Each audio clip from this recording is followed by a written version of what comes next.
70대 박순자 씨는 명절 때마다 손수 만든 식혜를 드셨습니다. 소화도 잘 되고 건강에 좋다고 믿으셨죠. 하지만 3년 뒤 박 씨는 혈관성 치매 초기 진단을 받았습니다. 의사는 물었습니다. 평소 단 음료를 자주 드셨나요? 안녕하세요. GMN 건강정보입니다. 오늘 영상에서 다룰 내용은 여러분께 충격적으로 다가올 수 있습니다. 명절마다 우리가 당연하게 마셨던, 아니 건강에 좋다고 믿어 의심치 않았던 그 음료. 바로 식혜에 관한 이야기입니다. 식혜 한 잔, 시원하고 달콤하죠. 명절 음식으로 속이 더부룩할 때 식혜 한 잔이면 소화도 잘 되는 것 같고, 무엇보다 우리 전통 음료니까 몸에 좋을 거라 생각하셨을 겁니다. 하지만 오늘 이 영상을 끝까지 보시면 여러분은 식혜를 바라보는 시선이 완전히 달라지실 겁니다. 먼저 여러분께 질문 하나 드리겠습니다. 식혜가 소화에 좋다고 생각하시나요?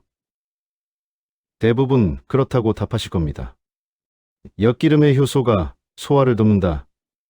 명절 음식 먹고 체했을 때 식혜를 마시면 속이 편해진다. 이런 이야기들 많이 들어보셨죠? 틀린 말은 아닙니다. 엿기름에 들어있는 디아스타제, 아밀라제 같은 효소 성분이 실제로 전분을 분해하는 역할을 합니다. 그래서 옛날 우리 조상들은 식혜를 소화제처럼 활용했던 것이 사실입니다. 그런데 여기에 큰 함정이 숨어 있습니다. 현대의 식혜는 과거의 식혜가 아닙니다. 시판 식혜는 물론이고 집에서 만드는 식혜조차 과거와는 완전히 다른 음료가 되어버렸습니다. 왜 그럴까요? 바로 설탕 때문입니다. 시판 식혜 한 캔, 대략 200ml 기준으로 당분이 얼마나 들어있는지 아십니까? 평균 25g에서 35g입니다. 각 설탕으로 환산하면 약 6개에서 8개 정도입니다. 세계보건기구 WHO에서 권장하는 하루당 섭취량이 25g입니다. 식혜 한 캔으로 하루 권장량을 초과하는 겁니다. 집에서 만드는 식혜는 어떨까요? 더 심각합니다. 단맛을 내기 위해 설탕을 듬뿍 넣습니다. 어떤 레시피는 쌀 한 컵에 설탕 한 컵을 넣으라고 합니다. 여기서 끝이 아닙니다. 엿기름 자체가 쌀의 전분을 당으로 분해하는 과정을 거칩니다. 이 과정에서 만들어지는 당분이 또 있습니다. 말토오스, 즉 메가당이라고 불리는 이 당분은 포도당 2개가 결합한 형태로 체내에서 빠르게 분해되어 흡수됩니다. 결국 식혜 한 잔에는 설탕 더하기 엿기름이 만든 당 2가지가 모두 들어있는 겁니다. 이렇게 많은 당분이 한꺼번에 우리 몸에 들어오면 어떤 일이 벌어질까요? 혈당이 급격하게 올라갑니다. 이것을 의학 용어로 혈당 스파이크라고 부릅니다. 마치 뾰족한 모처럼 혈당 수치가 급격히 치솟는 현상을 말합니다. 혈당 스파이크가 왜 위험할까요? 첫째, 췌장에 엄청난 부담을 줍니다. 갑자기 치솟은 혈당을 낮추기 위해 췌장은 인슐린을 대량으로 분비해야 합니다. 이런 일이 반복되면 췌장은 지치고 결국 인슐린 분비 능력이 떨어집니다. 이것이 당뇨병으로 가는 지름길입니다. 둘째, 혈관을 손상시킵니다. 급격히 올라간 혈당은 혈관 내벽에 상처를 냅니다. 이 상처에 콜레스테롤이 쌓이고 혈관이 좁아지고 막히게 됩니다. 이것이 바로 동맥경화, 심근경색, 뇌졸중으로 이어지는 과정입니다. 셋째, 그리고 가장 무서운 것이 바로 뇌에 미치는 영향입니다. 최근 의학계에서는 알츠하이머 치매를 제3형 당뇨병이라고 부르기 시작했습니다. 왜 치매를 당뇨병이라고 부를까요? 연구 결과 인슐린 저항성과 치매 사이에 명확한 상관관계가 밝혀졌기 때문입니다. 인슐린 저항성이란 무엇일까요? 쉽게 말해서 우리 몸의 세포들이 인슐린에 반응하지 않게 되는 상태입니다. 인슐린이 아무리 많이 분비되어도 세포가 당을 받아들이지 않는 거죠. 이런 인슐린 저항성이 뇌에서 발생하면 어떻게 될까요? 뇌 세포는 에너지원으로 포도당을 사용합니다.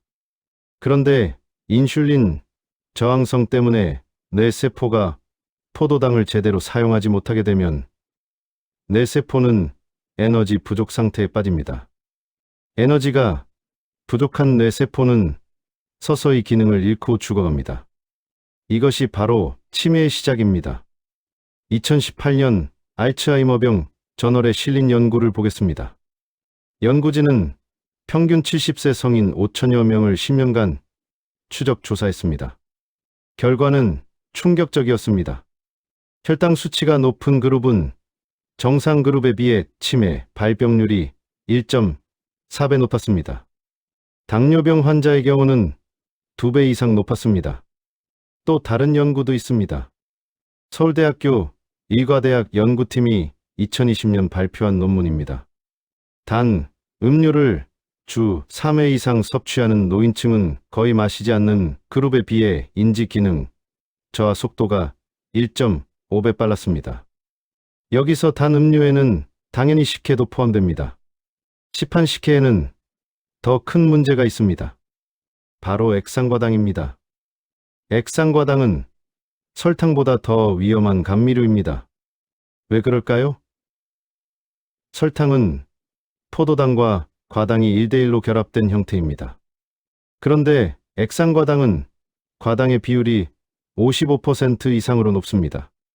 과당은 포도당과 달리 간에서만 대사됩니다. 과당이 대량으로 간에 들어오면 간은 이것을 지방으로 바꿔서 저장합니다. 이것이 지방간으로 이어지고 지방간은 인슐린 저항성을 악화시킵니다. 또한 과당은 포만감을 주지 않습니다. 포도당을 섭취하면 우리 뇌의 시상하부에서 배부르다는 신호를 보냅니다. 그런데 과당은 이 신호를 보내지 않습니다. 그래서 과당이 많은 음료를 마시면 계속 마시고 싶어집니다.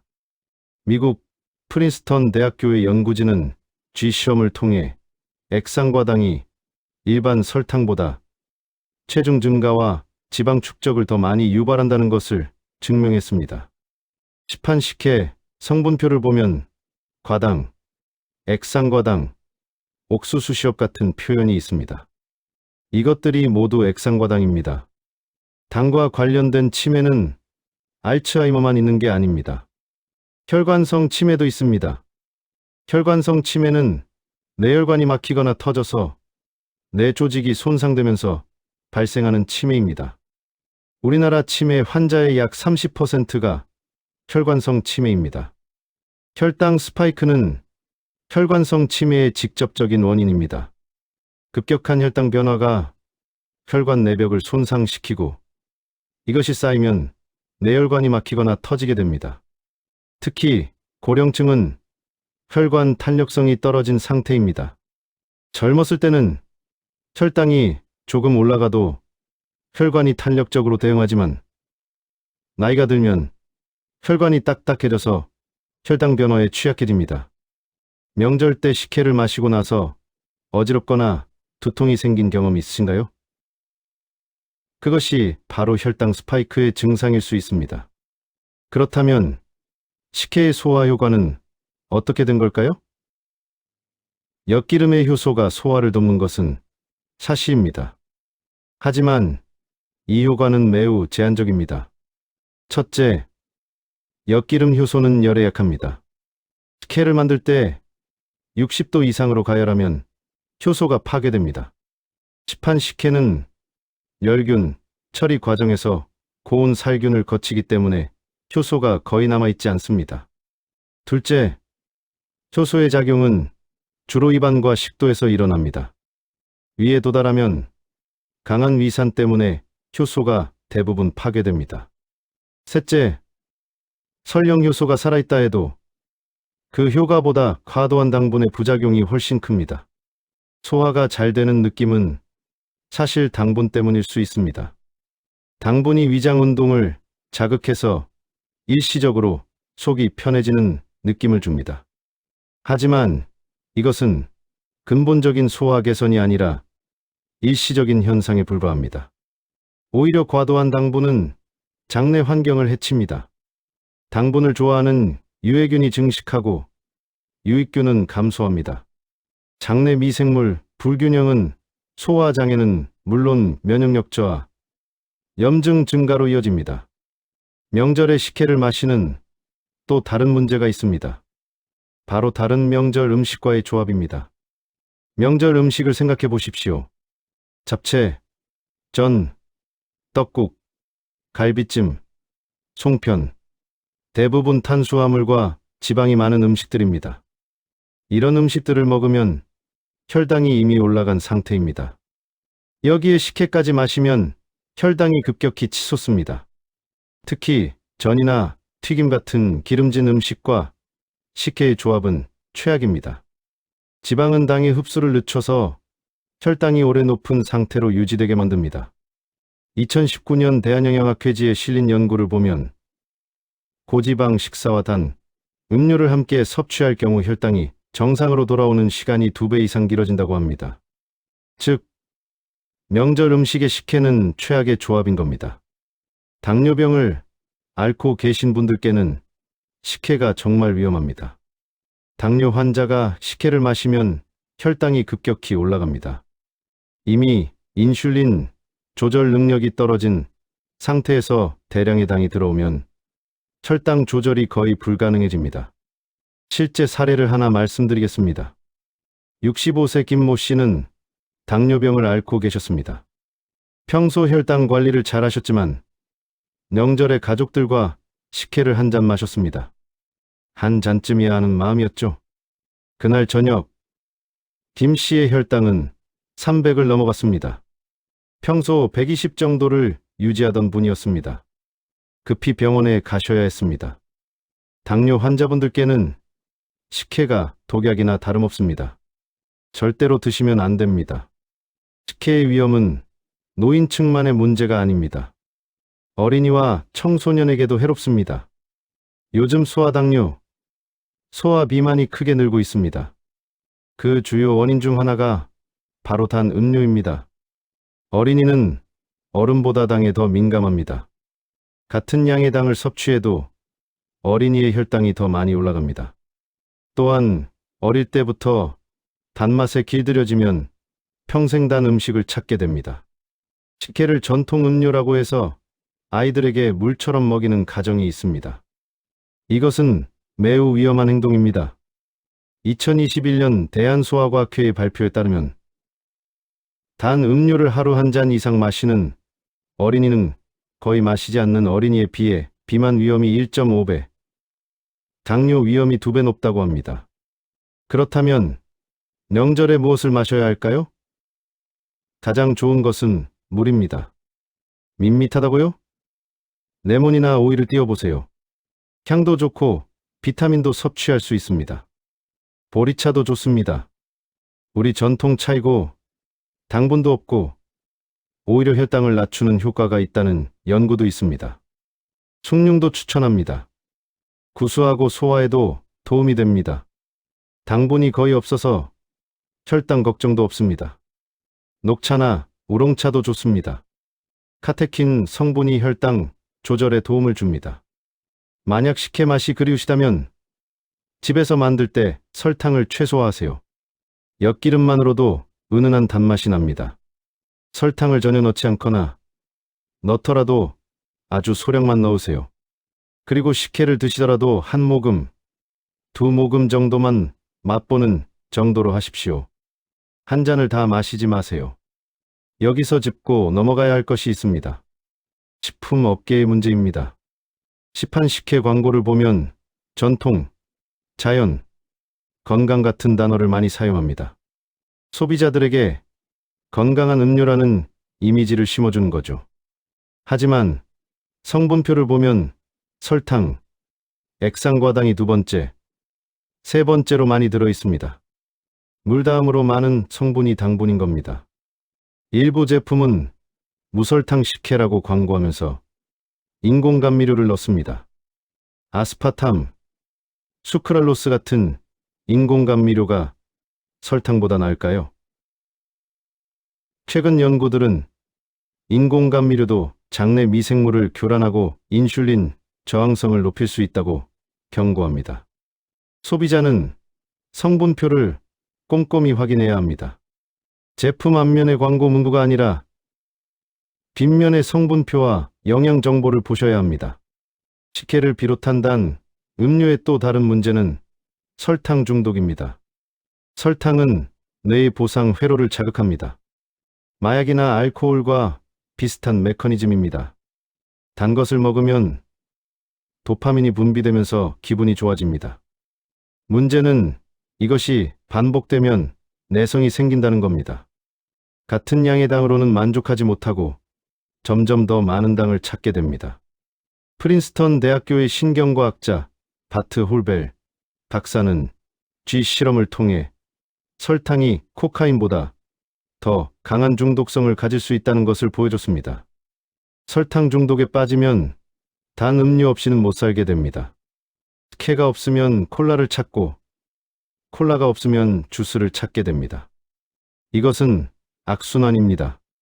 당을 많이 섭취할수록 더 많은 당을 원하게 되고 혈당 조절은 더 어려워지고 건강은 더 나빠집니다. 과도한 당 섭취는 만성염증을 유발합니다. 당이 단백질과 결합하면 최종당화산물, AGE라고 불리는 물질이 만들어집니다. 이 AGE가 몸 곳곳에 쌓이면 염증을 일으킵니다. 만성염증은 모든 질병의 근원입니다. 암, 심혈관 질환, 당뇨병, 치매, 관절염 등 거의 모든 만성 질환이 염증과 관련이 있습니다. 또한 AGE는 노화를 촉진합니다. 피부 탄력을 유지하는 콜라겐을 파괴하고 혈관을 딱딱하게 만들고 장기 기능을 떨어뜨립니다. 당을 많이 섭취하는 사람은 실제 나이보다 빨리 늙습니다. 이것은 과학적으로 증명된 사실입니다. 네덜란드의 라이덴 대학교 연구팀은 혈당 수치가 높은 사람일수록 외모상 나이가 더 들어 보인다는 연구 결과를 발표했습니다. 식혜를 자주 마시면 몸속에서 당화와 염증이 진행되고 그만큼 빨리 늙는 겁니다. 과도한 당 섭취는 면역력도 떨어뜨립니다. 백혈구는 우리 몸의 면역 세포입니다. 세균이나 바이러스가 침입하면 백혈구가 달려가서 싸웁니다. 그런데 혈당이 높아지면 백혈구의 기능이 떨어집니다. 2006년 미국 임상영양학회지에 실린 연구에 따르면 설탕 100g을 섭취하면 백혈구의 박테리아 제거 능력이 최대 50%까지 감소하며 이 효과가 5시간 동안 지속된다고 합니다. 식혜 한 잔에는 약 30g의 당이 들어있습니다. 식혜를 마시면 몇 시간 동안 면역력이 떨어진 상태가 되는 겁니다. 특히 겨울 명절인 설날에는 독감이나 감기가 유행합니다. 이때 식혜를 마시면 면역력이 떨어져서 감염 위험이 높아집니다. 식혜는 치아에도 해롭습니다. 당분은 입안의 세균이 가장 좋아하는 먹이입니다. 세균이 당을 먹고 산을 만들어냅니다. 이 산이 치아 표면의 에나멜을 녹입니다. 이것이 충치의 시작입니다. 특히 액체 형태의 당은 더 위험합니다. 고체 음식은 씹으면서 침이 많이 나와서 당을 씻어냅니다. 하지만 음료는 치아 전체를 적시고 침 분비도 적어서 당이 오래 남아 있습니다. 식혜를 마시고 나서 양치질을 바로 하지 않으면 충치 위험이 크게 높아집니다. 고령층은 잇몸도 약한 상태입니다. 당분은 잇몸 염증도 악화시킵니다. 치주 질환으로 이어질 수 있습니다. 치주 질환은 단순히 입안의 문제가 아닙니다. 최근 연구들은 치주 질환이 심혈관 질환, 당뇨병 악화, 심지어 치매와도 연관이 있다고 보고합니다. 과도한 당 섭취는 신장에도 부담을 줍니다. 신장은 혈액을 걸러서 노폐물을 배출하는 장기입니다. 혈당이 높아지면 신장이 과도한 당을 걸러내느라 과부하가 걸립니다.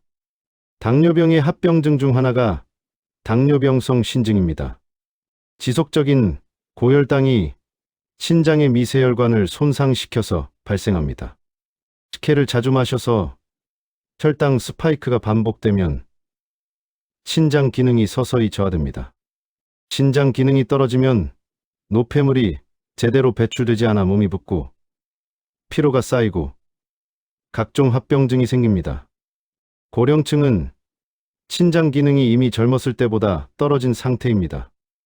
여기에 과도한 당 섭취로 신장에 추가 부담을 주는 것은 매우 위험합니다. 앞서 잠깐 언급했지만 과당은 간에서만 대사됩니다. 간은 과당을 받으면 이것을 지방으로 전환해서 저장합니다. 과당을 많이 섭취하면 간에 지방이 쌓입니다. 이것이 지방간입니다. 지방간은 초기에는 증상이 없습니다. 그래서 침묵의 병이라고 불립니다. 하지만 방치하면 간염, 간경화, 심지어 간암으로 진행될 수 있습니다. 최근 비알코올성 지방간이 크게 늘고 있습니다. 술을 마시지 않는데도 지방간이 생기는 겁니다. 주요 원인이 바로 과도한 당 섭취, 특히 액상과당 섭취입니다. 시판 식혜에 들어있는 액상과당은 간 건강에 적입니다. 이제 실천 가능한 대안을 말씀드리겠습니다. 먼저 명절에 식혜를 완전히 끊기 어렵다면 양을 줄이세요. 한 컵 대신 반 컵, 반 컵 대신 몇 모금만 드세요. 둘째, 식혜를 마시기 전에 섬유질이 풍부한 음식을 먼저 드세요. 나물, 채소 같은 것들입니다.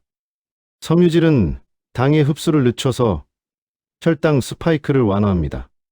셋째, 식혜를 마신 후에는 가볍게 걷기 운동을 하세요. 10분에서 15분 정도만 걸어도 혈당을 낮추는 데 도움이 됩니다. 넷째, 집에서 식혜를 만든다면 설탕을 넣지 마세요. 엿기름만으로도 충분히 은은한 단맛이 납니다. 다섯째, 물을 충분히 드세요. 명절 음식이 대부분 짜고 달아서 갈증이 납니다. 이때 식혜 대신 물을 마시세요. 여섯째, 가족들과 대화를 나누세요. 건강을 위해서 식혜 대신 물을 마시기로 했어요라고 당당하게 말하세요. 여러분의 건강이 가장 중요합니다. 가족분들께도 당부드립니다. 부모님이나 조부모님께 식혜를 권하지 마세요. 한 잔만 드세요.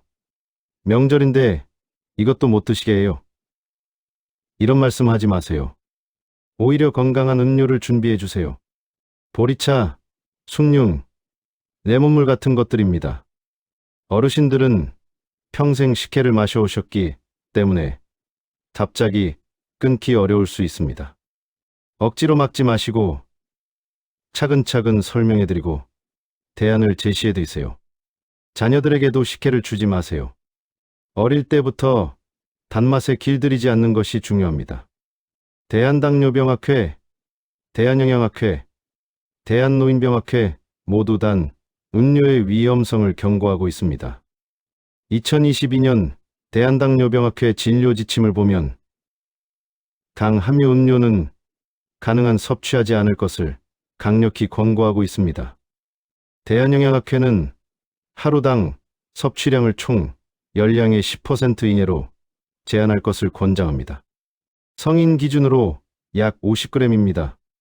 그런데 식혜 2잔이면 이 권장량을 초과합니다. 대한노인병학회는 노인들의 혈당 관리가 치매 예방에 매우 중요하다고 강조합니다. 의료 전문가들의 목소리에 귀 기울이셔야 합니다. 우리 사회의 인식도 바뀌어야 합니다. 명절 음식하면 떡국, 갈비찜, 그리고 식혜를 당연하게 생각합니다. 식혜 없는 명절은 상상하기 어렵죠. 하지만 건강이 더 중요합니다. 전통도 중요하지만 그 전통이 건강을 해친다면 바꿔야 합니다. 과거 우리 조상들이 마시던 식혜와 현대의 식혜는 다릅니다. 과거에는 설탕이 귀했습니다. 식혜에 설탕을 많이 넣지 않았습니다. 하지만 지금은 설탕이 넘쳐납니다. 모든 가공식품에 설탕이 들어갑니다. 우리는 의식하지 못하는 사이에 엄청난 양의 당을 섭취하고 있습니다. 이런 상황에서 명절에 또 식혜를 마시는 것은 건강에 치명적입니다.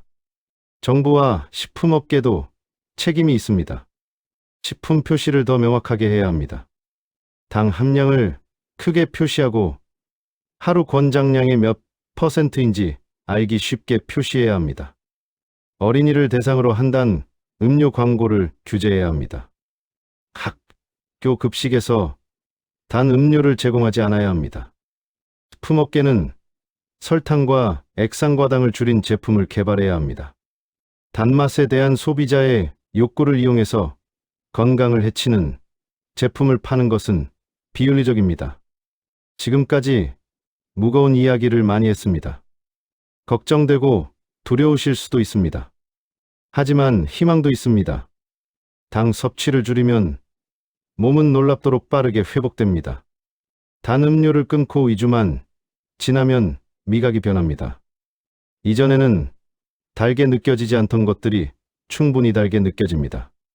한 달이 지나면 체중이 줄고 혈당이 안정되고 피부가 좋아지는 것을 느낄 수 있습니다.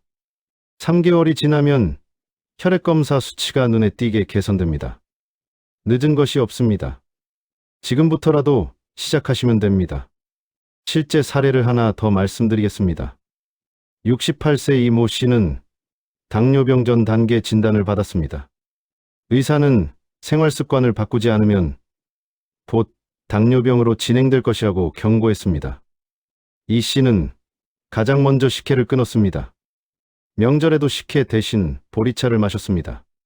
처음에는 힘들었지만 점차 익숙해졌습니다. 6개월 후 이 씨의 공복 혈당은 115에서 95로 떨어졌습니다. 당화혈색소도 정상 범위로 돌아왔습니다. 체중도 5kg이 줄었습니다. 의사는 말했습니다. 이대로만 유지하시면 당뇨병으로 진행되지 않을 겁니다. 이 씨는 지금도 건강하게 생활하고 계십니다. 식혜를 끊은 것이 인생을 바꿨다고 말씀하십니다. 오늘부터 실천할 수 있는 구체적인 행동 지침을 드리겠습니다. 첫째, 냉장고에 있는 시판 식혜를 확인하세요. 성분표를 보세요. 당 함량이 얼마인지 확인하세요. 둘째, 다음 장을 볼 때 식혜를 사지 마세요. 대신 보리차 티백이나 녹차를 사세요. 셋째, 다가오는 명절장을 보실 때 식혜를 장바구니에 담지 마세요. 넷째, 가족들에게 오늘 이 영상에서 들은 내용을 공유하세요. 다섯째, 명절 모임에서 식혜가 나와도 거절하는 연습을 하세요. 건강 때문에 안 마셔요라고 당당하게 말하세요. 여섯째, 혹시 지금 당뇨병이나 고혈압 약을 드시고 계신다면 다음 병원 방문 때 의사 선생님께 당 섭취에 대해 상담하세요. 일곱째, 식혜 외에도 다른 단 음료를 줄이세요. 주스,